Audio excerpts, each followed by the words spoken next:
Hello, good evening to you. The Scottish Greens have issued an ultimatum to the Finance Secretary, telling him the budget won't be passed unless he puts up tax for higher earners.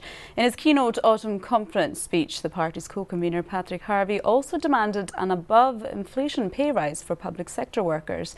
Here's your political correspondent, Andrew Kerr. From fracking to smacking, the Greens say they're leading the change in Scottish politics. They've now set their sights on tax hikes ahead of the budget.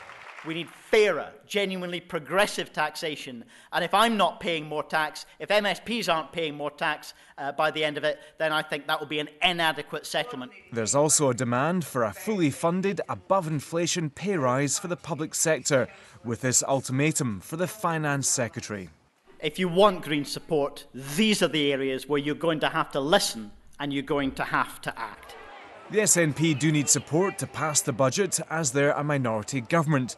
The Greens helped out last time, but their critics said they'd rolled over. They say they'll hold to their principles.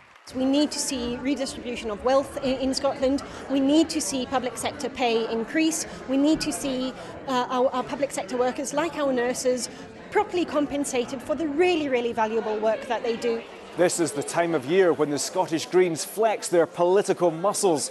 We'll find out how successful they've been when the draft budget is published in mid-December. Andrew Kerr, reporting Scotland, Edinburgh. The family of an Aberdeenshire man who's missing in Vietnam say they fear he's been kidnapped.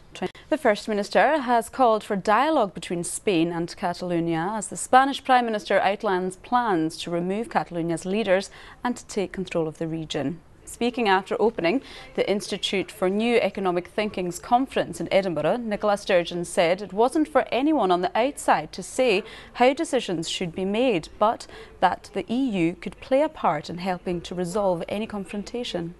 Surely it must be time now for the Spanish government and the Catalonian government to come together to discuss the way forward, to find a way that respects the rule of law but also respects democracy and the right of people in Catalonia to decide their own future. And if there is a role that the EU can play in that, to try to mediate that kind of discussion, then yes, I think it should consider doing so.